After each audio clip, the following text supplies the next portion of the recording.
생각지 않게 또 이렇게 특별한 집회를 섬기게 돼서 너무 좋습니다.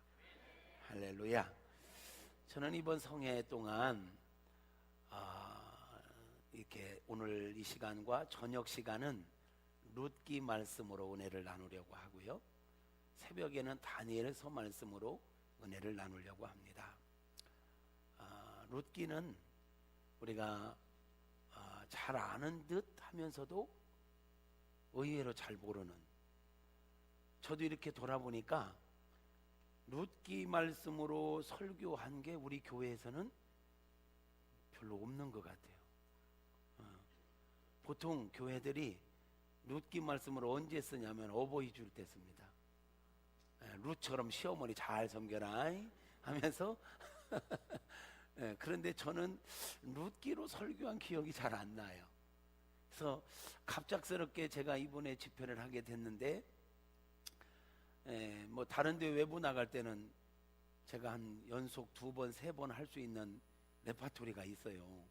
그거 갖고 오니까 부담 없이 가는데, 여기서 또 그거 갖고 할 수는 없잖아요. 우리 교회다 다 한 건데, 우리 교회에서 했던 엑기스만 뽑아갖고 한 3타임 정도 연속할 수 있도록 하는데, 한 편을 더 준비하라 하시는구나. 그래서 새롭게 그동안 다루지 않았던 룻기 말씀을 한번 연구하면서, 룻기를 통해서 우리에게 주시는 은혜가 남다를 것 같은데, 하나님께서 그런 마음을 주셔서 룻기를 이번 주 내내 막 어쩌녁에는 잠잠해서 꿈속에서도 룻기 말씀을 막 오늘 첫 시간 제목이 선택이거든요. 선택이라는 말이 자면서도 계속 선택, 뭘 선택, 어떻게 해라는 말이야. 그 꿈에서까지도 내가 설교 준비를 했죠. 그래요. 우리 말씀 보겠습니다. 룻기 1장 1절부터 5절까지 먼저 읽겠습니다. 룻기 말씀이 시작되는 그런 상황들이 룻기 1장 1절부터 5절까지 나와요. 우리 함께 읽을까요? 시작. 사사들이 치리하던 때에 그 땅에 흉년이 드니라. 유다 베들레헴 한 사람이 그의 아내와 2 아들을 데리고 모압 지방에 가서 거류하였는데, 그 사람의 이름은 엘리멜렉이요 그의 아내의 이름은 나오미요 그의 2 아들의 이름은 말론과 기륜이니 유다 베들레헴 에브라 사람이더라. 그들이 모압 지방에 들어가서 거기 살더니 나오미의 남편 엘리멜렉이 죽고 나오미와 그의 2 아들이 남았으며, 그들은 모압 여자 중에서 그들의 아내를 맞이하였는데 하나의 이름은 오르바요 하나의 이름은 룻이더라. 그들이 거기에 거주한 지 10년쯤에 말론과 기륜 2 사람이 다 죽고 그 여인은 2 아들과 남편의 뒤에 남았더라. 쭉 넘어가서 16절부터 18절까지 말씀, 정말 중요한 핵심과 같은 말씀입니다. 16절 시작. 룻이 이르되 내게 어머니를 떠나며 어머니를 따르지 말고 돌아가라 강권하지 마옵소서. 어머니께서 가시는 곳에 나도 가고 어머니께서 머무시는 곳에 나도 머물겠나이다. 어머니의 백성이 나의 백성이 되고 어머니의 하나님이 나의 하나님이 되시리니, 어머니께서 죽으시는 곳에서 나도 죽어 거기 묻힐 것이라. 만일 내가 죽는 일 외에 어머니를 떠나면 여호와께서 내게 벌을 내리시고 더 내리시기를 원하나이다 하는지라. 나오미가 룻이 자기와 함께 가기로 굳게 결심함을 보고 그에게 말하기를 그치니라. 아멘. 아멘. 여러분은 룻기 하면 어떤 그림이 떠오르세요? 룻기의 특징 이렇게 뭘까요? 여러분, 룻기 하면 먼저 떠오르는 장면이 뭐가 있습니까? 뭐라고 하기는 하는데 뭔 소리인지 못 알아듣겠습니다. 중얼대지 말고 분명히 말씀하시옵소서. 에? 뭐라고 하는 거요? 에이, 그냥 내가 얘기할래. 여러분, 룻기는요 사사 시대를 배경으로 하고 있습니다.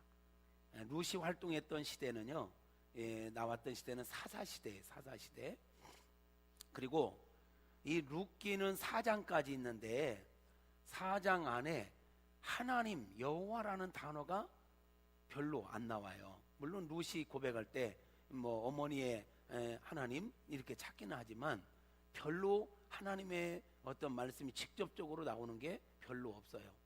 그런데 자세히 보면 전체 하나님의 뜻 가운데 움직여지고 있음을 보게 돼요. 그런가 하면 사사시대라고 했잖아요. 시대적으로 사사시대는 악한 시대였습니다. 영적 암흑기와 같은 시대였습니다. 그런데 동일한 시대 속에서 있었던 이 룻기 안에서는 악이라는 모습을 찾아보기가 참 어렵습니다. 아니, 없습니다. 악한 모습이 없어요. 룻기는 이렇게 읽어보면 참 따뜻해요. 이방인이었던 룻, 모압 여인이었잖아요. 이방인이었던 룻이 여자의 이름으로 성경의 책 제목으로 나온 특이한 그런 또 책이지요. 룻기를 읽다 보면 마치 전원일기를, 혹자가 그렇게 표현했더라고요. 전원일기를 보는 듯하다고. 룻기에 나오는 인물들은 막 어떤 위대한 인물들이 아니에요. 막 스타들도 아니에요.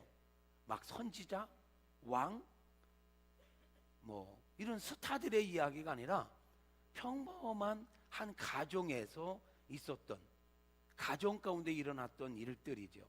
그런데 그 속에서 엄청나게 중요한 메시지들이 있고, 그 속에서 정말 이 룻기를 읽다 보면 웅장하지 않아요. 영화로 본다면 막 웅장한 그런 내용이 아니에요. 그런데 룻기를 읽다 보면 마음이 따뜻해져요. 편안해져요. 그리고 입가에 미소가 살짝 이렇게 짓게 돼요. 그러면서 막 절망 가운데, 낙심 가운데, 어떤 죄책감 가운데 있던 이들에게는 무한 소망을 주는, 막 정말 꿈 같은 일을 기대하게 하는, 내 인생 가운데도 얼마든지 이런 역사는 일어날 수 있겠구나 하는 이런 소망을 주는 말씀이 바로 룻기 말씀입니다. 그래서 저는 이런 기대를 해요. 이번 신년 축복 성회가 엄청나게 웅장하지는 않아도, 엄청나게 화려하지는 않아도 잔잔한 은혜가 분명히 있을 것이다. 우리 마음이 참 따뜻해질 것이다. 그리고 우리 입가에 미소가 지어지게 만들 것이다.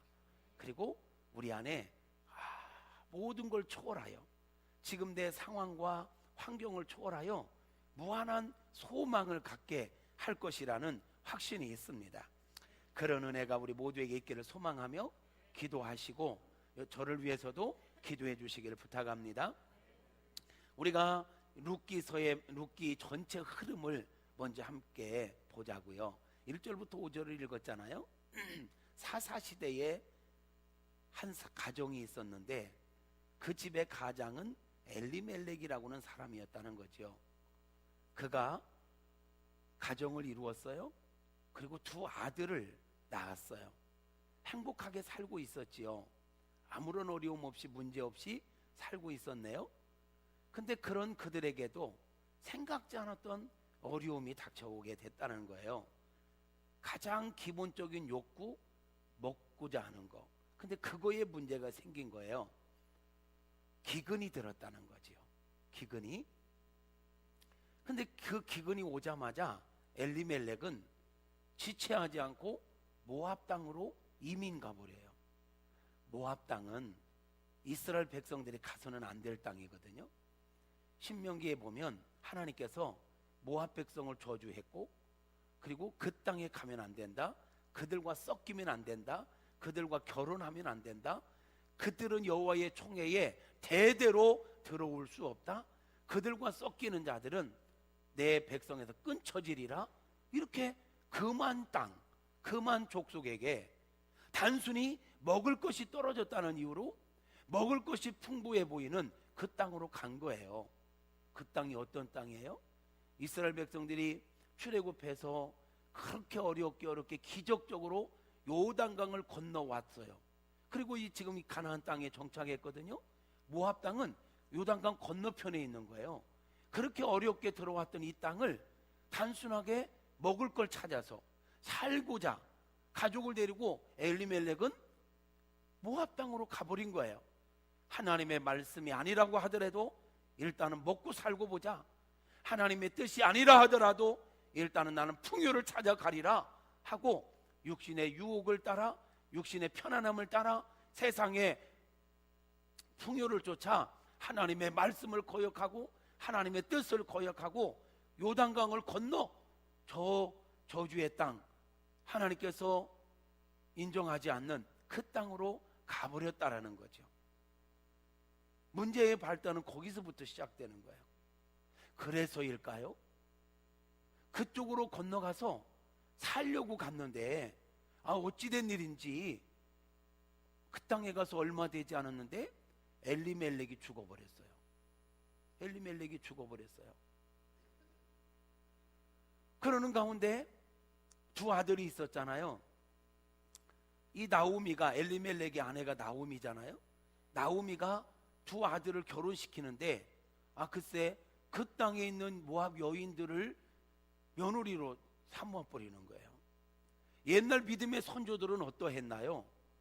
자녀들의 며느리를 구하기 위해서 자기 친족에게 그렇게 어렵게 가서 친족에게 가서 구별된 하나님의 거룩한 백성들 가운데 택하여 며느리를 삼고 가정을 이루게 했잖아요. 그런데 엘리멜렉의 부인 나오미는 뭐 남편 닮아서 그런지 그냥 모압 땅에 가서 간 것도 문제인데 그 땅의 여인들을 며느리로 삼았다라는 거예요. 그 때문인가? 어느 그렇게 결혼해서 잘 살 줄 알았는데 얼마 되지 않아서 두 아들이 죽어버렸어요. 말론과 기륜이라고 하는 두 아들이 죽은 거예요.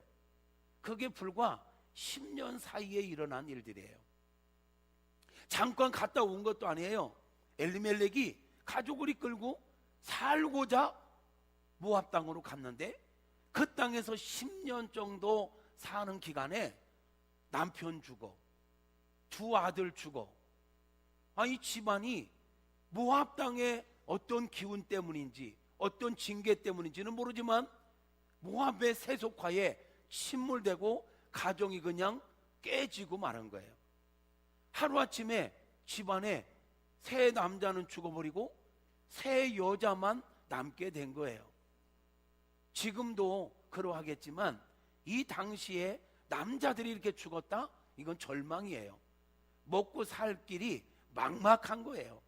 남존여비 사상이 강한 때였거든요. 여자들이 사회생활을 한다, 경제생활을 한다, 이거는 너무너무 힘든, 이거는 절대 절망의 상황이에요. 자, 보세요. 엘리멜렉이 기근을 피하여 하나님의 뜻과 관계없이 하나님이 금하신 일임에도 불구하고 눈에 보이는 유익과 눈에 보이는 풍요와 단순한 그것을 위해서 그냥 뒤도 돌아보지 않고 고민도 없이 그 땅으로 갔다가 산 게 아니라 세 남자가 다 죽어버렸다. 후사도 없이. 그럼 이 집안이 이게 끊어지는 거예요. 자손이 없어. 두 아들마저도 결혼은 했지만 자녀 한 명도 없이 죽어버렸어요. 집안에 여자만 셋 남은 거예요. 이 기가 막힌 상황, 이게 룻기서를 시작하는 상황입니다. 10년 안에 이루어진 일이에요. 상황이 이쯤 되자 나오미가 삶을 돌아봤겠지요? 삶을 점검했겠지요? 자, 돌아보니까 이게 기가 막힌 거야. 이러려고 여기 온 게 아닌데, 이게 우리가 꿈꾸던 게 아닌데 어쩌다가 우리가 이렇게 됐지? 하면서 삶을 돌아보면서 야, 이거는 아니다. 그때 삶을 돌아보고 있을 그때, 내 삶을 점검하는 그때 복음이 들려와요. 귀한 소식이 들려와요. 자기의 고향 베들레헴에, 이 베들레헴이 어디지요? 다윗의 고향이요. 예수님이 탄생하셨던 그곳이 바로 베들레헴이거든요. 베들레헴은 떡집이라는 의미를 갖고 있어요. 말씀이 있는 곳, 하나님의 약속이 있는 곳, 하나님의 축복이 있는 그곳. 그곳에서 조금 힘들다고 해서 떡집을 떠나, 말씀이 있는 곳을 떠나, 하나님의 품을 떠나, 하나님의 약속이 있는 곳을 떠나, 하나님이 금하신 우상숭배의 땅, 저주의 땅 모압으로 가버린 거잖아요. 거기서 다 잘 살 줄 알았는데, 계획대로 살 줄 알았는데, 계획대로 살기는커녕 다 잊어버리고 가정이 완전히 침몰 위기에, 이때 삶을 돌아볼 때 복음이 들려오는데, 자기의 고향 그 땅에 하나님께서 그 땅을 돌보사, 하나님께서 자기 고향을 돌보시사 풍년이 들게 하셨더라는 거예요. 깨달았지요. 아하, 그때는 몰랐는데 인생에 사노라면 좋은 날도 있지만 어려움의 때도 있는 걸, 그 어려움이 왔을 때 조금 참았으면 됐을 텐데, 좀 견뎠으면 됐을 텐데, 그것을 조금 견디지 못하고 그 약속의 땅, 말씀의 집, 하나님의 은혜가 있는 곳, 그곳을 떠나 왔으니 내 인생이 이렇구나. 그래서 나오미는요, 심한 죄책감을 가져요. 내가 죄인이구나. 세상 말로 남편 잡아먹은 년, 나 때문에 우리 집안 다 망한 그런 죄책감에 빠지게 되죠. 아, 하나님은 내 고향을 늘 돌보셨는데, 그 어려움도 있지만 다시 이렇게 풍요롭게도 하시는데 내가 그것을 못 견뎠구나. 그러면서 위대한 결단을 합니다. 돌아가리라. 내 고향으로 돌아가리라. 여러분, 역사는 여기서부터 시작되는 것입니다. 여러분, 역사는 돌아가는 데서부터 시작되는 것입니다. 우리가 산호라면 실수할 수 있습니다. 엘리멜렉처럼 판단력이 흐려져서 잘못 선택을 할 수도 있습니다.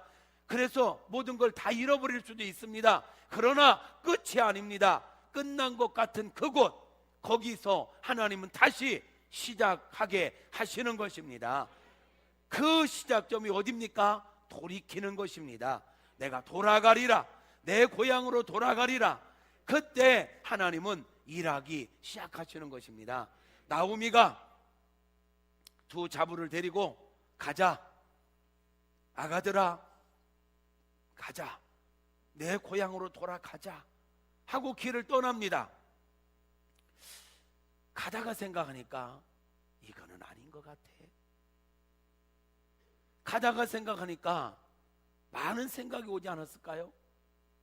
자기들이 베들레헴에서 나올 때는 꽤 괜찮았어요. 자기가 고백해요. 베들레헴에 돌아갔을 때 그런 고백을 해요. 내가 풍요로운 가운데 나갔는데 빈손으로 돌아왔도다, 이러면서 고백을 하는 거예요. 나옴이라는 이름의 뜻은 즐거움, 기쁨이라는 뜻을 갖고 있거든요. 그 베들레헴에 돌아가서 사람들이 이게 누구야? 나옴이네 막 이러니까 나를 나옴이라 하지 마소서. 나는 즐겁지 않습니다. 내가 풍요 가운데 나갔는데 빈손으로 들어왔습니다. 나로 말하라 하소서. 쓰다라는 뜻이야.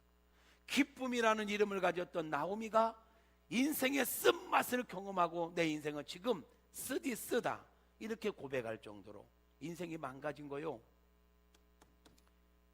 이때 돌아가자 하면서 가만히 생각하니까, 이야, 이게 보통 결단 갖고 돌아갈 수 있는 자리가 아니잖아요. 사람들의 눈총. 우리가 돌아가면 뭐라고 할까? 동네 사람들이 우리에게 얼마나 손가락질을 할까? 얼마나 수군댈까? 아유, 저것들, 응? 모든 걸 저버리고 하나님의 약속도 저버리고 신앙도 저버리고 그냥 살겠다고 가더니 폭삭망해서 왔대. 다 남편 다 잡아먹고 자기들끼리 왔대. 막 이거 수군댈 거 생각하면 여러분, 돌아간다는 게 그렇게 쉬운 일이 아니에요. 우리가 회개하고 뭔가 결단한다는 거 그게 쉬운 일이 아니에요. 그래도 우리는 해야 합니다. 왜? 그게 살 길이기 때문입니다. 힘들다고 해서 사람을 의식하고 체면 생각해서 돌이킬 걸 돌이키지 않으면 회복이 되지 않습니다. 여러분, 이번 신년 축복 성회가 여러분의 인생에 획을 긋는 시간이 되기를 바랍니다. 과거의 안 좋은 습관, 안 좋은 모든 것들 끊어내고 인생을 돌이키는, 힘들고 어려워도 결단이 되어지는 그런 은혜가 있게 되어지기를 주님의 이름으로 축복합니다. 나오미가 아가들아 가자 하고 돌아가려고 하다가 보니까 야, 그게 막 몰려오는데 이거는 아닌 것 같아. 그러면서 어차피 나는 가야 된다. 그런데 며느리들을 보니까 이 젊은 며느리들 같이 가는 건 더더욱 아닌 것 같아. 나는 어차피 감수해야 될 눈총이라면 감수하겠다. 근데 얘들은 뭐냐? 이 며느리들은 뭐냐? 자식도 없어, 남편도 없어. 근데 이것들 데리고 가면 이 비난을, 그리고 이들은 또 이방인이잖아요. 모압 사람들은 상종주 하지 않는 이스라엘, 이들이 이 자부들을 데리고 가면 얼마나 그러겠어요. 나오미가 고난을 통해서 철이 들었는지 배려심이 막 생기는 거야. 이거는 아닌 것 같다. 그래서 멈춰 서서 며느리들에게 이야기하지요. 아가들아 라고 성경은 안 나옵니다. 아가들아, 너희들은 나랑 같이 갈 필요 없겠다. 너희들이 같이 가는 건 이건 아닌 것 같다. 너희들 친정으로 돌아가거라. 나는 내 고향으로 갈란다. 친정으로 가서 다시 결혼을 하고 생활 잘하면 좋겠다. 이제 이스라엘의 법에 의하면 남편들이 이렇게 죽고 후사가 없이 죽었을 경우는 동생이 대신 기업 물을 자가 돼서 다시 어쨌든 형수와 살면서 자녀의 대를 잇게 하는 게 있어요. 근데 지금 두 아들밖에 없었는데 두 아들이 다 죽어버렸어요. 그러니까 나오미가 그러는 거야. 이제 너희들의 후사를 잇게 해줄 사람이 없다. 나도 나이를 먹어서 이제 내가 다시 결혼을 해서 아기를 낳는다 해도 이거는 너희들에게 줄 그런 상황은 아닌 것 같다. 그러니까 너희는 가봤자 비난만 듣고 손가락질 당하고 왕따 당하고 이거는 너희들에게 할 짓이 아닌 것 같아. 소망이 없어. 그러니까 너희들은 가서 너희들의 신에게로 돌아가서 너희들 그냥 잘 살으면 좋겠다. 그랬더니 두 며느리가 하나같이 말해요. 어머님, 그런 말씀 하지 마세요. 우리는 어머님과 함께 갈래요 하면서 극구 거절을 해요. 여러분, 유대 이스라엘 백성들의 문화는 우리나라 문화와 비슷한 게 참 많습니다. 예를 들면 장자를 우선으로 하는, 장자를 되게 중요하게 여겨요. 우리나라도 그러죠. 뭐 한 명인데 뭐 장자가 있고 차자가 있나? 이 우리나라 장자, 또 남존여비 사상, 이게 아주 심해요. 그리고 또 하나 얘기하면 거절 문화. 일단은 식사하셨어요? 먹었어요. 금방 먹고 왔어요. 배고파 죽겠는데도 밥 먹었냐면 먹었다는 거야. 그래요? 알았어요. 그냥 계세요. 먹으면 욕 먹어요. 한 번 더 권해야 돼. 그래도 와서 한 숟가락 드시라고. 조금만 주세요. 조금은 뭐야, 두 사발 먹는데. 이게 이제 우리나라의 거절 문화예요. 거절 문화. 그러니까 유대인들에게도 그런 문화가 있는 거예요. 그러니까 나오미가 너희들은 집으로 돌아가서 친정으로 돌아가서 다시 결혼해서 잘 살아라 이러니까 며느리들이 아니에요 어머님, 그러지 마세요. 우리를 따라오지 말라고 하지 마세요. 일단 거절하는 거야. 그때 나오미가 그래 그러면 가자 이랬으면 용 바가지로 먹는 거야. 그때 나오미가 다시 얘기해요. 아니야, 내가 지금 빈말하는 게 아니야.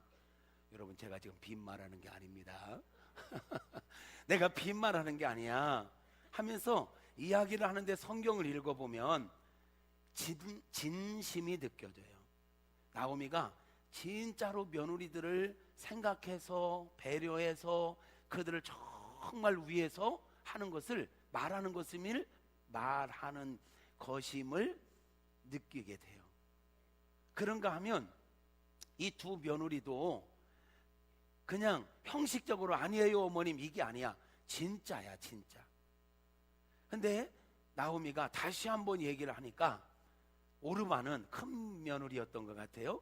오르바는 알겠어요 하면서 어머니를 안고 막 울고는 안녕 하고 가버렸어. 근데 둘째 룻은 단호해. 아까 읽었던 16절부터 18절까지의 말씀이 룻의 고백이에요. 어머니, 나로 하여금 어머니를 따르지 말라고 강권하지 마소서. 나는 어머니 가는 곳이면 어디든지 가겠습니다 하면서 아주 단호해. 우리 한번 읽어볼까요? 16절부터 이번에 주제 말씀이에요. 16절부터 시작. 룻이 이르되 내게 어머니를 떠나며 어머니를 따르지 말고 돌아가라 강권하지 마소서. 어머니께서 가시는 곳에 나도 가고 어머니께서 머무시는 곳에 나도 머물겠나이다. 어머니의 백성이 나의 백성이 되고 어머니의 하나님이 나의 하나님이 되시리니 어머니께서 죽으시는 곳에서 나도 죽어 거기 묻힐 것이라. 만일 내가 죽는 일 외에 어머니를 떠나면 여호와께서 내게 벌을 내리시고 더 내리시기를 원하나이다 하는지라. 나오미가 룻이 자기와 함께 가기로 굳게 결심함을 보고 그에게 말하기를 그치니라. 룻이요 단호합니다. 어머니 가는 곳에, 어머니 머무는 곳에, 어머니가 섬기는 하나님, 어머니가 죽는 그곳 나도 죽겠다. 동반자가 되겠다. 여러분, 룻이 바보가 아니에요. 지금 나오미가 가는 그 길은요 고난의 길인 거 너무너무 잘 알아요. 그냥 나왔던 고향 돌아가서 누가 환영해 주겠어요? 그 고향에 들어가면 집이 있어요? 뭐 아무것도 없어요. 먹고 살 거 있는 것도 아니에요. 룻이 이렇게 같이 가면 자기가 어머니를 봉양해야 될 판이에요. 그러니까 룻은요 자기가 지금 어머니와 함께 간다는 것은 어머니의 고생길에 동반자가 돼주겠다는 거야. 어머니 힘을 실어주겠다는 거야. 어머니를 포기하지 않겠다는 거야. 참 고마운 거잖아. 이쁘잖아. 그래서 어버이 주일 때 이 설교를 한다니까요. 며느리들이요. 며느리들만 한번 읽어볼까 이거? 그러면 그러겠지. 시어머니들 좋아하지 마시옵소서. 시어머니는 나오미와 같은 마음 씀씀이를 가져야 돼. 며느리들을 배려하고 아끼는 그런 마음 씀씀이 말이에요. 둘 다 참 딱 그래서 따뜻하다라는 거예요. 서로가 우애해주는. 여러분, 어쩌면 지금 이 시대의 역사를 위해서는요 룻과 같은 동반자 의식, 내가 고난에 동참하리라, 내가 고난의 현장에 내가 동참하리라. 목사님이 가는 그 길을 나도 가겠습니다. 목사님이 머무는 그곳에 나도 머물겠습니다. 왜 아멘은 이 앞에만 나오는 거요? 응? 우리 말씀을 다시 읽습니다. 룻이 이르되 여기에 자기 이름을 넣는 거요, 어머니 자리에 목사님을 넣는 거요. 알았죠? 자, 말씀을 읽겠습니다. 시작. 크게 읽어요.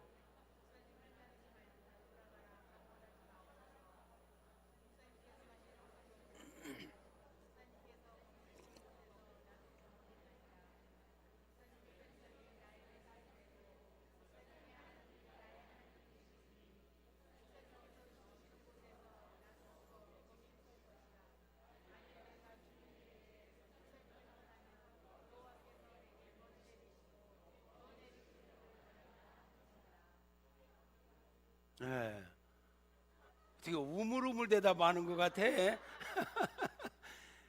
여러분, 우리가 정말 이런 고백을 내가 목사님과 함께 어떤 상황에서도 하겠다고 하면 역사 일어납니다. 할렐루야. 금왕읍을 뒤집는 건 시간 문제입니다. 음성읍을 뒤집는 건 시간 문제입니다. 이번 집회를 통해서 크게 아멘 하시옵소서. 이런 결단이 있기를 축복합니다. 근데 이제 계속 이렇게 몰고 가면 내가 교주가 돼. 이렇게 몰고 가면 신흥 종교가 일어난다고 해. 그래서 다시 읽겠습니다. 루시라는 곳에 여러분 이름을 넣고 어머니의 단어에 예수님을 넣어야 됩니다. 예수님과 어떤 상황 가운데 내가 예수님과 함께 하리라, 그 말씀을 넣어서 같이 읽겠습니다. 시작. 행규가 이르되 내게 예수님을 떠나며 예수님을 따르지 말고 돌아가라 강권하지 마옵소서. 예수님께서 가시는 곳에 나도 가고 예수님께서 머무시는 곳에서 나도 머물겠나이다. 예수님의 백성이 나의 백성이 되고 예수님의 하나님이 나의 하나님이 되시리니 예수님께서 죽으시는 곳에서 나도 죽어 거기 묻힐 것이라. 만일 내가 죽는 일 외에 예수님을 떠나면 여호와께서 내게 벌을 내리시고 더 내리시기를 원하나이다 하는지라. 아멘. 이 고백이 우리들에게 분명하게 있게 되어지기를 축복합니다. 할렐루야. 그래요.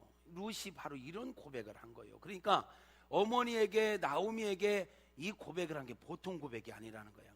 완전히 하나 되어 살겠다. 힘들어도, 좋은 일이 있어도, 죽는 그 자리까지 내가 함께 하겠다.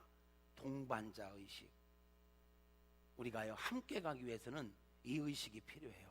먼저는 주님과 온전한 연합 이루십시다.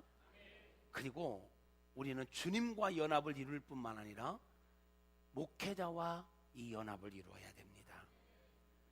부흥하는 교회의 특징은 목회자와 성도와 이 관계가 된다라는 거예요. 정말 유기적 관계를 유지하는 저와 여러분의 관계가 이런 유기적 관계, 목회자와 성도가 그냥 물과 기름처럼 따로 놀면 안 돼요. 온전한 연합을 이루어야, 그래야 교회가 교회 되는 것입니다. 정말 목회자와 성도는 유기적 관계로 뗄 수 없는, 모든 걸 다 함께 공유하고 나누고, 목사에게 비밀이 없어야 돼. 저 또한 여러분에게 모든 걸 오픈하고 함께 사명을 이루고 우리를 통한 하나님의 비전을 이루기 위해서 함께 나가야 될 것입니다. 그런 교회가 건강한 교회요, 하나님의 뜻을 이루어가는 교회가 되는 것입니다. 여러분 느끼시지만 우리 교회는 보통 여느 교회들처럼 정체되어 있는 교회가 아니잖아요. 그냥 형식적으로 와서 이 종교 생활을 하는 이들이 머물러 있는 교회는 아니에요. 그런 자세로 들어오면 우리 교회에서는 신앙생활 적응이 안 됩니다. 정말 눈이 반짝반짝 해야 됩니다. 그리고 하나님의 비전을 위해서 주의 종과 함께 마음 모아서 전진해야 합니다. 여러분, 우리가 이 땅에 사는 것은요, 영혼의 때 상급받을 준비를 부지런히 해야 하는 것입니다. 이 땅에 하나님이 기회를 주셨는데 시간을 낭비하고 있을 시간이 어디 있어요? 세월은 빠르다 했습니다. 시간을 아껴야 하는 것입니다. 그러므로 하나님의 뜻을 위해서 정말 전진하는 교회 가운데 함께 있다는 건 은혜인 것입니다. 함께 갑시다. 함께 갑시다. 할렐루야. 그래요. 그래서 룻이 이렇게 이제 함께 가겠다고 결단하고 이제 나가는 거예요. 최선을 다해서 어떤 상황에서도 어머니를 봉양하며 나가겠다고 이야기하는 거예요. 그래서 이제 베들레헴에 돌아왔잖아요. 근데 의외로 사람들이 비난하거나 수군대는 모습이 없어요. 오히려 따뜻한 마음으로 맞이하고 따뜻한 마음으로 환영하고 오히려 이들을 정말로 축복하는 것을 보게 돼요. 자, 갔잖아요. 뭐 가서 아무것도 없는 속에서 살려면 일단은 뭔가 일을 해야 되잖아요. 그러니까 나오미가 2장에 가면 룻이 그러잖아요. 어머니, 우리가 이제 손가락만 빨고 있을 수는 없잖아요. 성경에는 없습니다. 손가락만 빨고 있을 수는 없잖아요. 제가 오늘 가서 이삭이라도 주워 오겠습니다. 그랬더니 나오미가 하나님께서 너와 함께 하시기를 원한다 보냈어요. 그래서 우연히 갔는데 마음 착한 유력자 보아스의 밭으로 간 거야. 어떻게 그렇게 가도 그 많은 밭들 가운데 그곳에 가느냐고. 갔더니 모두가 다 따뜻하게 맞이해줘요. 마침 보아스가 그날 그 자기 밭에 왔어요. 다 일하는 사람들에게 저 여인은 누구냐, 저 소녀는 누구냐, 못 보던 소녀인데, 그랬더니 이야기를 하는 거예요. 있잖아요, 그 여기 살다가 엘리멜렉 그 집안이 모압으로 갔다가 돌아왔잖아요. 엘리멜렉도 죽고 그 두 아들도 다 죽고 여인들만 3명이 들어왔는데 그 며느리 함께 온 그 룻이에요. 오, 그래? 나도 그 소문을 들었다. 참 그 며느리 됐다며? 된 사람이라며? 그러면서 저 여인이 일을 하는데 방해하지 마라. 이삭을 줍는데 방해하지 마라. 의도적으로 이삭을 떨어뜨려라. 의도적으로 그가 뭔가 챙길 수 있도록 배려해라.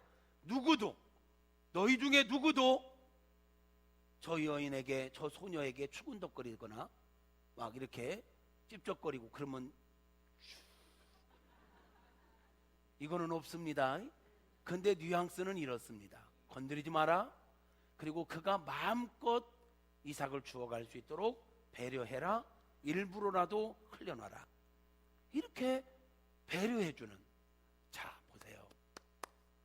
많은 사람들이 인생을 한번 돌이키려고 하면서 너무 먼저 걱정할 때가, 내가 가면 사람들이 이럴 텐데, 내가 이렇게 하면 사람들이 이럴 텐데, 이런 눈초리가 있을 텐데, 이렇게 나를 바라볼 텐데, 일어나지도 않은 일을 혼자 막 걱정하면서 시도를 못할 때가 너무 많아요.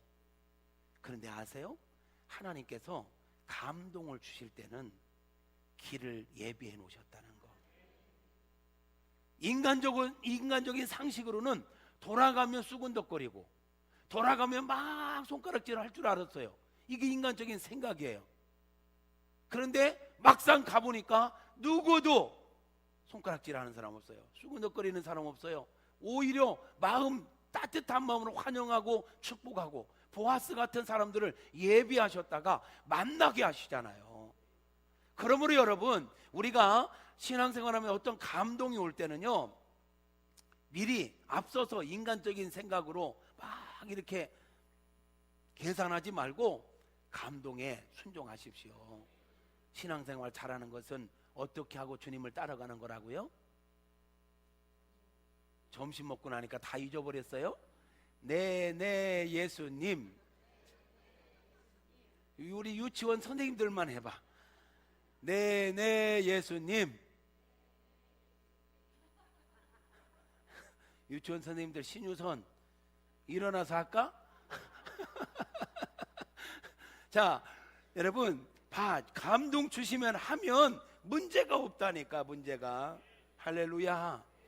네, 우리가 신앙생활 하면서요, 내 생각이 나를 가로막을 때가 너무 많아. 쓸데없는 염려와 걱정이 너무 많아요. 순종해 보면 아이고, 이렇게 좋은 것을 할 때가 너무 많단 말이에요. 어쨌든 돌아왔습니다. 그리고 평상시에 내 삶의 현장으로 룻이 가서 이삭을 줍는 가운데 그렇게 따뜻한 사람을 만났어. 돌아왔어요. 저녁 때 나오미가 묻지요. 며느라, 오늘 어디에 가서 이삭을 주었느냐? 예, 갔는데요, 그 주인이 보아스라고 하는 사람이래요. 그는 부자인가 봐요. 유력자래요. 그리고 보니까 나오미가 아는 사람이야. 보니까 엘리멜렉의 가까운 친척인 거예요. 오, 그랬구나. 너 내일부터 딴 데 가지 말고 계속 그 밭으로 가라. 보아스도 그렇게 약속했어요. 다른 데 가지 말고 여기 와서 계속해라. 책임져 주겠다라는 거죠. 그러니까 나오미도 그렇게 얘기를 해요. 네, 알겠습니다, 어머니. 자, 룻이 잘하는 것 중에 하나가 뭐냐면 네 어머님이었어요. 예, 진짜로 어머니가 시키는 대로 하는 거예요. 이제 그런 시간을 막 갔는데 어느 날은 나오미가 생각할 때, 아, 며느라이를 그냥 끝낼 수는 없다. 보아스와 결혼을 시켜야 되겠다. 왜? 이들 법에 의하면 이게 가까운 친척이기 때문에 기업물을 자가 되는 거거든요. 그래서 어머니가, 나오미가 룻에게 얘기하죠. 너 오늘 목욕제게 하고 오늘 보아스가 어디에서 자는지 알아두고 너 아무도 모르게 보아스가 자는 발치에 가서 가만히 이불을 덮고 누워 있어라. 그러면 보아스가 너에게 뭐라고 할 거다. 사실 이게요, 쉬운 게 아니에요. 아이고, 남편도 없고 뭐 잘 됐지 뭐 하고 갔을까요? 그런 생각하면 큰일 나요. 그게 아니야. 지금 보아스는 나이가 많은 분이야. 그리고 룻은 아주 젊은 여인이에요. 그런데 어머니가 지금 그렇게 하라고 시킨 거예요. 그런데 두 말도 하지 않고 룻이 네 예수, 아니 어머니 하고 그날 밤에 목욕하고 단정하게 옷을 단정하게 입고 향수를 뿌리고 조용히 보아스가 잠든 그곳에 가서 발치에 이제 누워 있었던 거야. 그러니까 한참 보아스가 자다가 어떻게 하다 보니까 누가 있어? 다시 설명하겠습니다. 아니, 자다가 보니까 막 웬 여자가 있잖아요. 보통 그러면 드라마에서 어떻게, 아이, 같이 그런 상황이 되면 어떻게 해야 돼? 드라마 안 봐요? 죄송합니다. 맨날 성경만 보는 분들에게 드라마 얘기해서 그런 그 그림이 그러면 아 하는 거야. 너 누구야 막 이래. 지금 보아스 입장에서 생각지도 않았는데 자다가 일어났는데 웬 여자가 뭐 있으니까 얼마나 놀랐겠어요. 그건 네 누구냐? 그랬더니 룻이 딴 생각하지 말고 들어요. 룻이 이야기하잖아요. 저 룻입니다. 그러면서 당돌하게 얘기합니다. 제가 들으니 보아스, 당신은 나를 책임져야 될 사람입니다. 나의 기업물을 짜라고 하더이다. 나를 책임져 주소서. 이건 지금 청혼하는 거야. 청혼. 지금 룻이 청혼하는 거야. 그랬더니 보아스가 그래요. 참 너 이쁘다. 외모가 이뻤다는 게 아니야. 여러분, 지금 룻에 대해서 이야기를 들었는데 퀴즈 좀 쉬었다 갑시다. 퀴즈 내겠습니다. 어떤 교수님이 질문을 하더라고. 룻이 청순 가련형일까, 용사 같은 인물이었을까? 여러분 생각할 때 어떨 것 같아? 아무 생각 없어요? 막 이렇게 나오니까 참 룻이 참 곱디 고운 여성스러운 여인일 걸로 생각하는데 성경을 저 여러 면으로 보면요, 그렇지 않아. 한 번은요, 보아스가 당신이 기업물을 짭니다 하니까 알았어. 그런데 나보다 더 가까운 친척이 있어. 그 친척에게 먼저 물어보고 그가 책임진다고 하면 그가 하고, 만약에 그가 책임 안 진다면 내가 책임질게 했어요. 다음 날 아침 그 가까운 친척을 성문역에서 만났잖아. 이리 와보세요. 장로리 증인들을 불러놓고 당신에게 책임질 여인이 있어요. 집안이 있어요. 엘리멜렉 집안. 그 집안 어떻게 된 거 알지요? 책임져야 돼요. 그랬더니 그 가까운 친척이 알았다고. 내가 그 집안 책임지겠다고. 이렇게 대답을 했어요. 그때 보아스가 한마디 덧붙여요. 그 나오미만 책임지면 안 됩니다. 그를 데리고 온 룻을 책임져야 됩니다. 룻을 책임지고 그에게서 자녀를 낳아서 그 집안의 대를 이어줘야 합니다. 그랬더니 그 가까운 친척이 노 나 그럴 것 같으면 안 할래 이래요. 남자들이요. 룻이 진짜로 예뻤다. 그러면 조금 경제적 손실이 있고 좀 힘들어도 오케이 할까? 싫어 할까? 그렇지.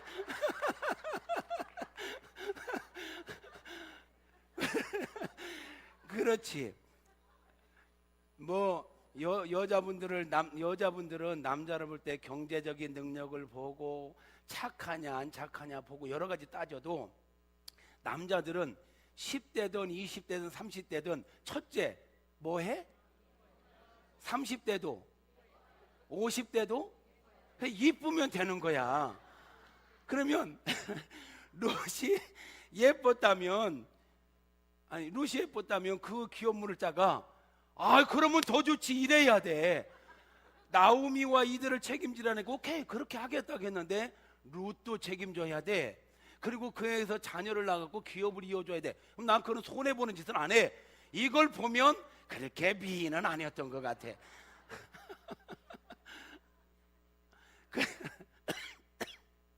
그리고 또 보아스가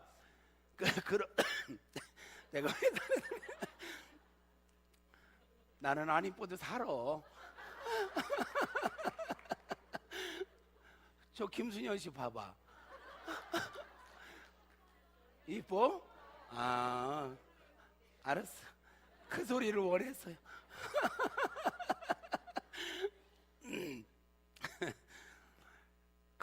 또 이제 보아스가 그렇게 이제 그 밤에 그런 일이 있고 난 다음에 약 그 22리터나 되는 곡식을 주잖아요. 그 곡식 22리터를 청순 가련형이면 못 갖고 가. 근데 룻은 번쩍 들고 갔단 말이야. 그런 걸 보면 청순 가련형은 아닌 것 같아. 뭔 얘기하다고 거기 갔지? 그러니까 보아스가요, 이 뭐 참 너 예쁘다 그 말하다가 거기 갔죠. 예쁘다고 할 때 외모도 외모지만 그 마음 씀씀이가 너무 예쁘다라는 거야. 마음 씀씀이가 너무 예쁘다. 네가 얼마든지 육신의 정욕을 따라서 젊은 사람들을 따라갈 수도 있고 젊은 사람을 찾을 수도 있을 텐데 네가 그러하지 않았다. 집안을 세우기 위해서, 네가 비록 이방 여인이지만 네 집안을 세우기 위해서 어머니의 말씀을 듣고 이렇게 순종한 거 참 예쁘다. 이렇게 칭찬을 해요. 그러면서 보아스도 룻이 예뻐서가 아니라 그런 하나님께서 주시는 마음이죠. 거룩한 부담감을 가지고 책임져 주겠다라는 거야. 책임져 주겠다라는 거야. 그래서 결국은 결혼을 하게 되잖아요. 보아스와 룻이 결혼을 해요. 그리고 거기에서 낳은 자녀가 오벳이에요. 오벳이 누구예요? 다윗의 증조부예요. 자, 룻이 누굽니까? 이방 여인이었습니다. 남편을 일찍 잃었습니다. 소망 없이 살아갈 수밖에 없는 여인이었습니다. 이삭이나 죽고 그저 그렇게 살아가야 될 사람이었습니다. 그런데 참 이쁜 마음을 가지고 내 어머니 하며 따랐더니 하나님께서 그의 길을 인도하시는 걸 보십시오. 복되게 하시는 걸 보십시오. 꿈 같은 일이 일어난 거예요.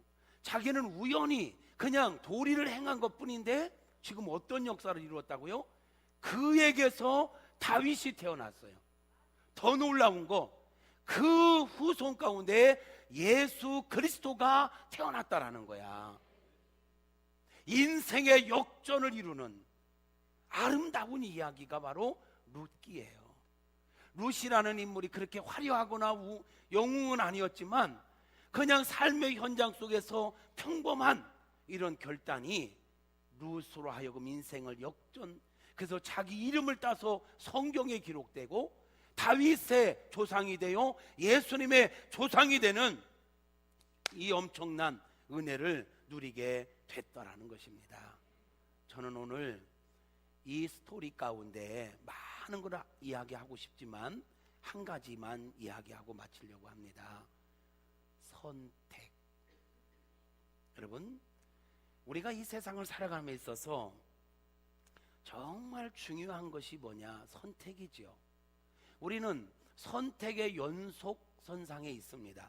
인생은 선택의 연속이라 해도 과언이 아닐 것입니다. 눈 뜨면서부터 오늘 뭐 먹지 고민하고 선택합니다. 교회 올 때도 씻으면서 오늘 뭐 입지, 넥타이는 뭘 할까, 오늘 어떤 자켓을 입을까 부터 해서 수많은 고민과 갈등 속에 우리는 계속 선택하며 살아갑니다. 뭐 일반적인 선택은 그렇게 조금 중요하지만 인생에 정말 우리가 선택할 때 정말로 신중해야 될 세 가지 선택이 있습니다. 첫째는 배우자 선택이죠. 배우자 잘 선택해야 합니다. 그냥 얼굴만 예쁜 거 보고 선택하면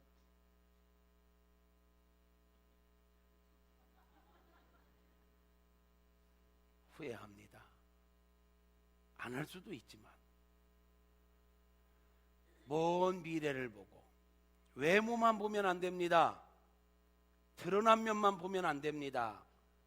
정말 신중하게 선택해야 합니다. 어떤 배우자를 만나느냐에 따라서 내 인생이 달라지잖아요. 두 번째 중요한 선택이 있습니다. 직업 선택입니다. 직업 신중하게 선택하셔야죠. 세 번째 중요한 선택이 있습니다. 신앙을 선택하는 것입니다. 여러분들은 지금까지 한 선택 중에 가장 탁월한 선택, 예수님을 믿게 됐다라는 거예요. 여러분이 이 지역에 와서 제일 잘한 선택, 무국중앙 성결교회에 오셨다는 거예요. 아멘 않는 분들은 가세요. 자부심을 가져야 돼. 네, 배우자를 선택하는 것, 직업을 선택하는 것, 신앙을 선택하는 것. 신앙을 선택한 걸로 끝나지 않고 신앙생활을 우리가 잘 해야 되잖아요. 끊임없는 선택입니다. 예배에 참여하는 것도 선택에 의해서 참여하기도 하고 하지 않기도 하고, 봉사하는 것도 선택이에요. 할 수도 있고 안 할 수도 있고, 모든 게 마찬가지입니다.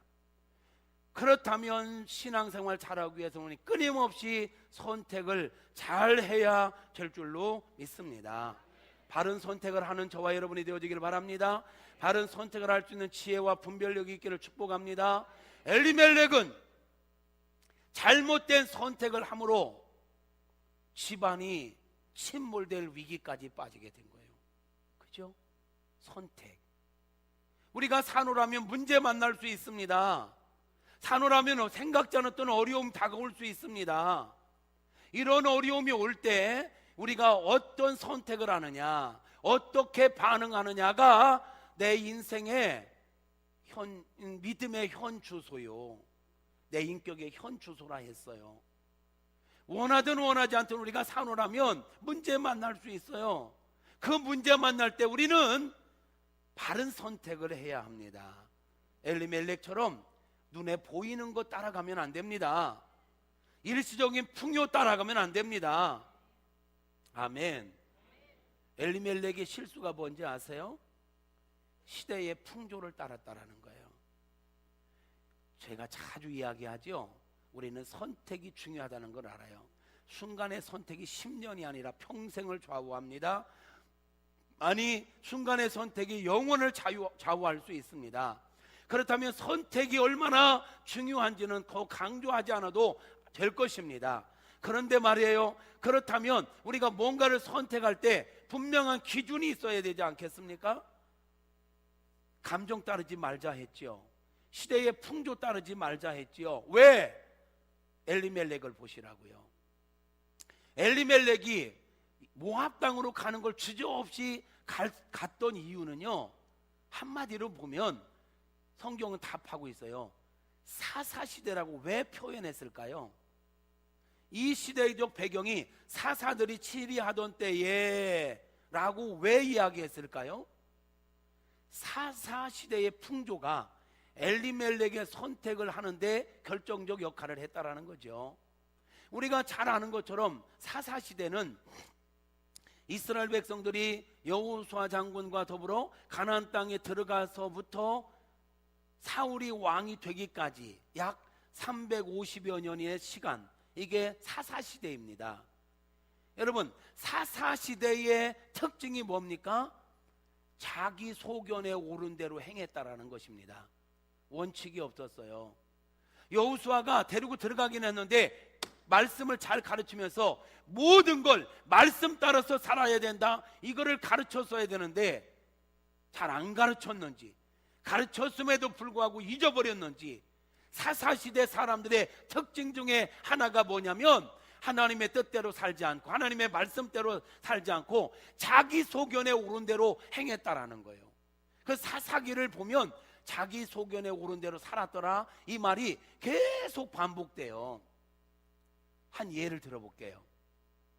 사사기 17장과 18장에 가면 미가라고는 사람이 나와요. 미가라는 사람이 나와서 그가 자기 멋대로 뭔가를 하고 남으니까 그거 남은 돈을 가지고 집안에 신당을 차려. 신당을. 그게 하나님 섬기는 짓이래. 신당을 차려. 그러더니 어쩌다가 레위 사람, 시골에서 온 레위 사람이 지나가니까 너 어디서 왔냐? 나 어디서 왔어? 너 누구냐? 난 레위 족속이야. 그래? 그럼 내가 너 돈 줄게. 너 우리 집 제사장 해라. 이래버려. 자, 돈이 조금 남는다고 신당을 차려요. 가정 교회를 세웠다, 이 말이 쉽게 말하면. 그리고 검증도 안 된 레위 사람이 지나가니까 붙잡아 놓고 내가 너 월급 줄 테니까 너 우리 집 목사 해라, 이 말이요. 이게 영적으로 어떤 원칙도 없고 자기들 소견에 옳은 대로 만들고, 하나님이 사인을 받은 것도 아니고 만들고 목사 세워버리고, 그러니까 레위인은 돈 준다니까 오케이 그러자 하고는 또 그 집에서 목회를 해. 그러면서 막 얘기하면 사람도 또 제사장 말이라고 또 믿어. 이게 근거도 없는 사람들의 말을. 이렇게 영적으로 혼란한 시대였어요. 이 사사시대가 19장에 가면, 사사기 19장에 가면 그 레위인이 나와요. 레위인들은 하나님의 일을 하는 사람들이잖아요. 전적으로 하나님의 일에 지금으로 하면 목회자 가족이라는 얘기야. 근데 19장에 가면 한 레위 사람이 첩을 얻은 사건이 나와. 아니, 목사가 첩을 얻었다니까. 쉽게 말하면 괜찮아요? 아니, 괜찮다면 나도 어떻게 생각해보게. 아이고, 그럴까봐 안 해. 아니, 그러니까 사사기 19장에 가면 레위 사람이 첩을 얻은 사건이 나와요.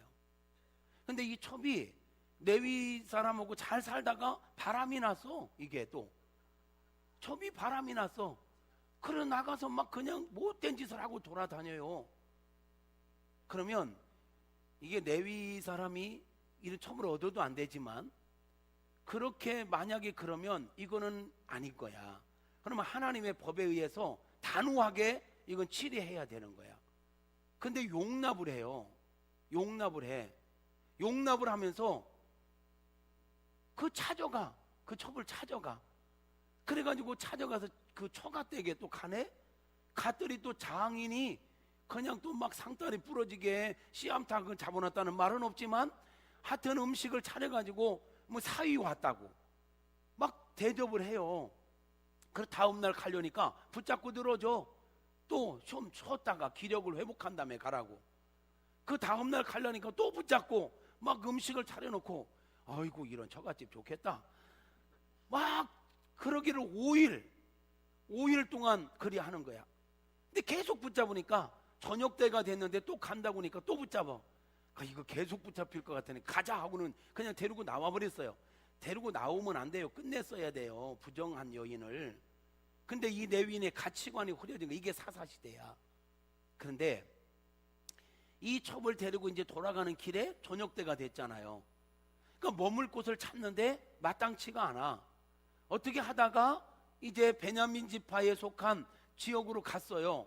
그런데 이스라엘 사람들에게 주어지는 계명은 뭐냐면 나그네가 오면 대접을 잘해야 되는 거야. 기본적으로 알든 모르든 나그네 대접은 잘해야 되는 거잖아. 근데 영적으로 어느 정도로 삭막했냐면 아무도 돌아보는 이가 없어. 밤이 됐고 서성이는 나그네가 있는데 누구도 집으로 들이지를 않아요. 그때 마침 노인장 한 분이 지나가다가 이들을 발견해요.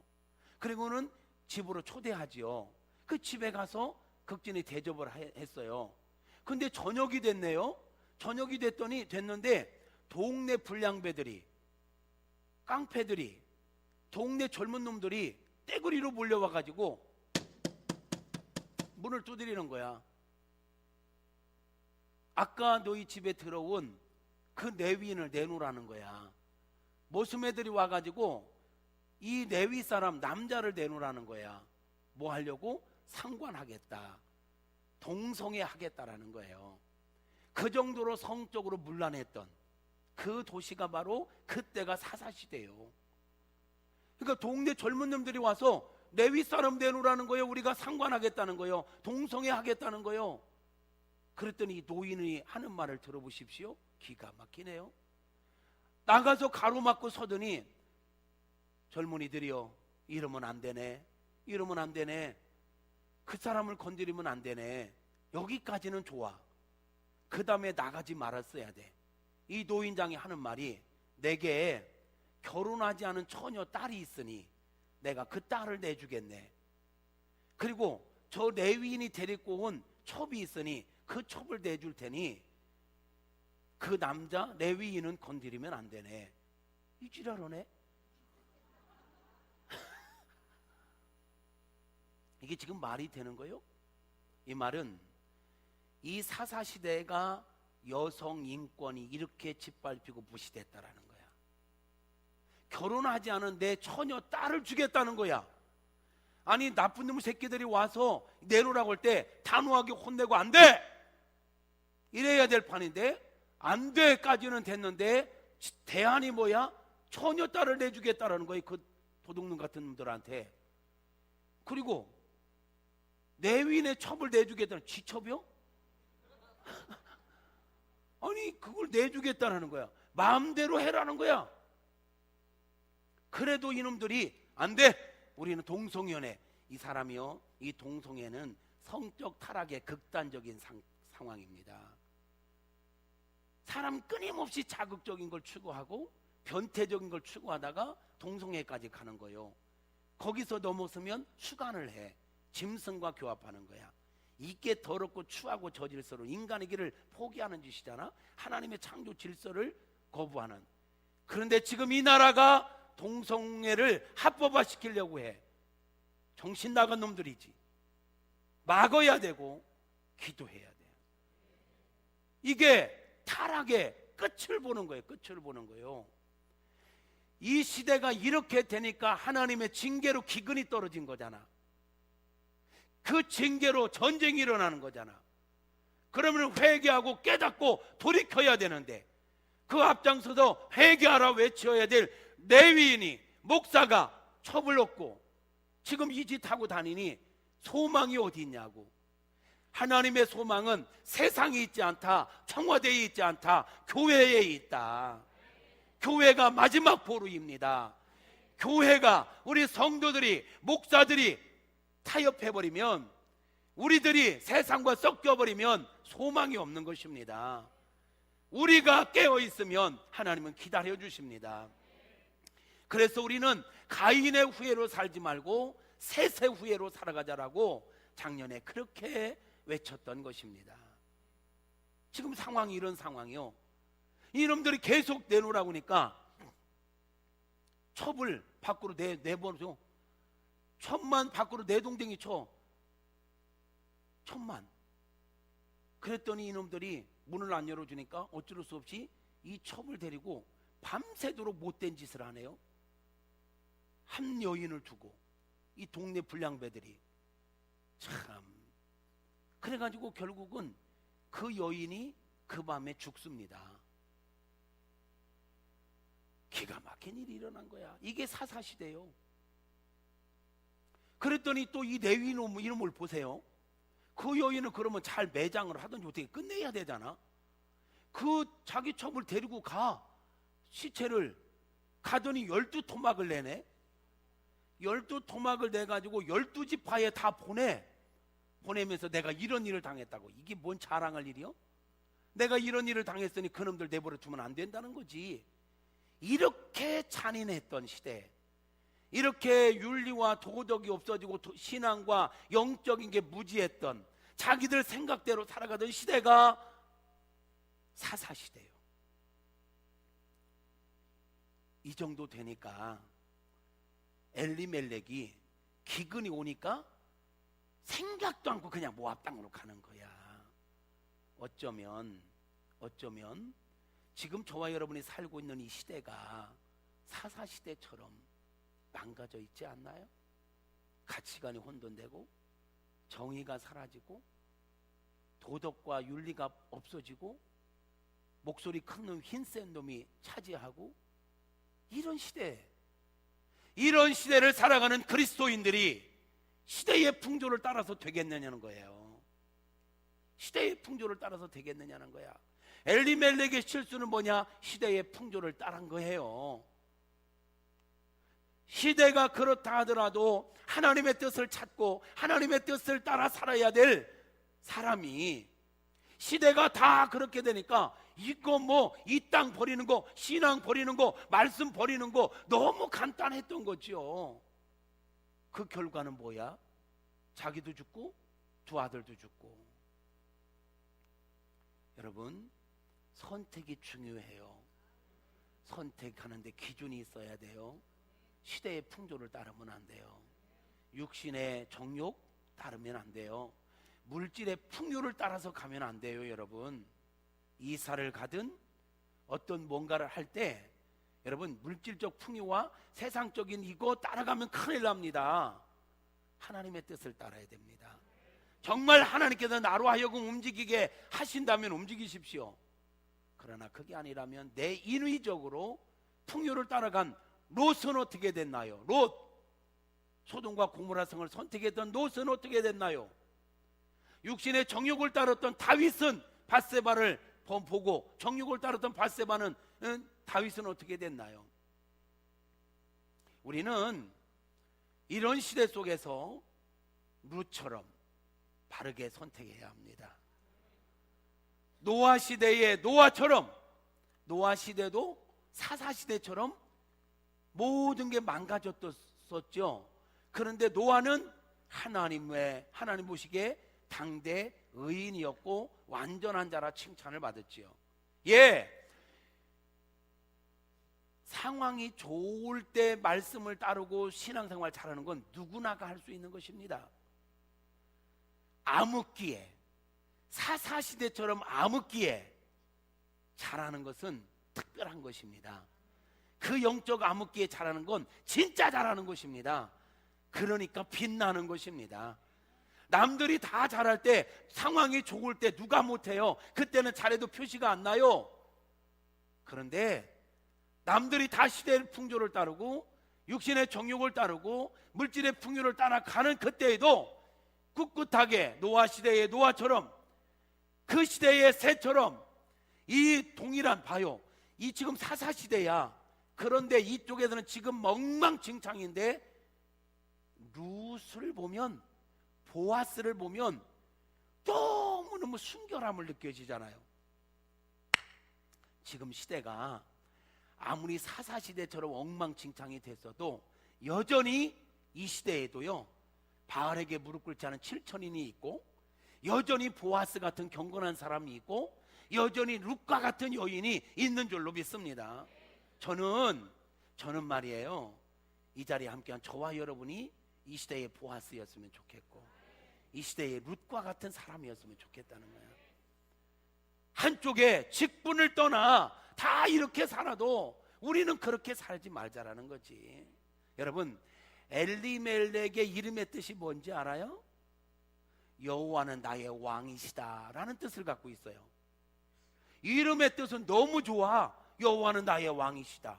근데 엘리멜렉의 삶은 정반대로 살았어. 하나님의 왕권을 인정하지 않고, 하나님의 뜻을 따르지 않고 자기 뜻을 따르고 세상의 풍조를 따랐어요.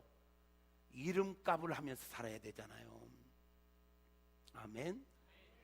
목사라는 이름, 그 목사의 이름값을 하고, 장로라는 이름값을 하고, 권사, 집사, 성도라는 이름값을 하면서 살아야 되지 않을까요?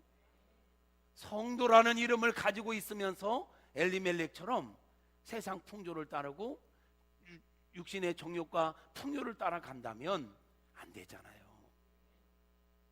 우리는 룻처럼, 룻은 친구, 동반자, 회복자라는 뜻을 갖고 있더라고요. 룻은 이방 여인이었지만, 문명의 사람이었지만, 불쌍해 보이는 사람이었지만, 그는 정말 어려운 자의 친구였고, 어머니의 동반자였고, 그 집안을 망해가는, 엘리멜렉 때문에 망해가는 그 집안을 다시 일으켜 세워주는 회복자의 삶을 살았습니다. 우리가 그런 삶을 살아야 되지 않을까요? 그런 삶을 살아가는 저와 여러분이었으면 좋겠습니다. 우리는 시대의 풍조를 따르지 말고, 물질의 유혹, 육신의 정욕을 따르지 말고 말씀을 따릅시다. 하나님의 뜻을 따릅시다. 할렐루야. 그리고 도리를 따라요. 도리. 말씀 몰라도 좋아. 솔직히 룻은 말씀 몰랐어요. 그렇잖아요? 근데 그는 그래도 적어도 도리를 지키는 여인이었어. 인간의 도리를 저버리지 않았다고.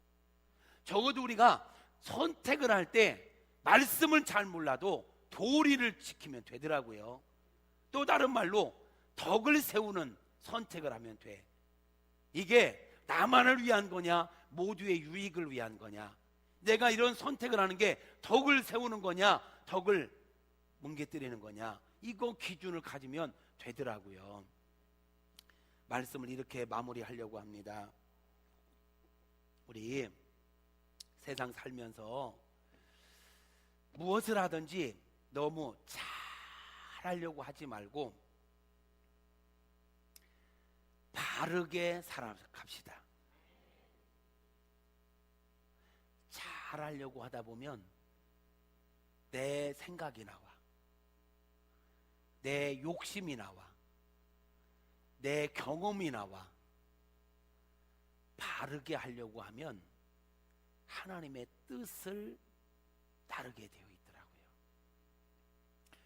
잊지 마요. 잘하려고 하지 말고 바르게 하려고 하자. 잘하려고 하다 보면 더 잘하려고 내 생각, 내 욕심, 내 고집, 내 혈기, 내 경험 막 이게 나오는 거예요. 잘하려고 하다 보면. 근데 바르게 하려고 하는 거는 내 생각이 아니야. 바르게 하려면 하나님 뜻이 뭐지? 덕을 세우는 게 뭘까? 이걸 생각하게 되는 거예요. 여러분, 잘하려고 하지 말고 바르게 하려고 하자. 그게 기준이 되면 우리가 어떤 선택을 할 때 분명한 원칙이 될 것이고 바르게 살아가게 될 줄로 믿습니다. 선택 중요합니다. 바른 선택을 할 수 있도록 하나님께서 지혜 주시고 능력 주시고 은혜 주셔서 선택의 연속선상에서 그 선택을 계속 해나갈 수 있기를, 바른 선택을 해나갈 수 있기를 주님의 이름으로 축복합니다. 우리 찬양하겠습니다.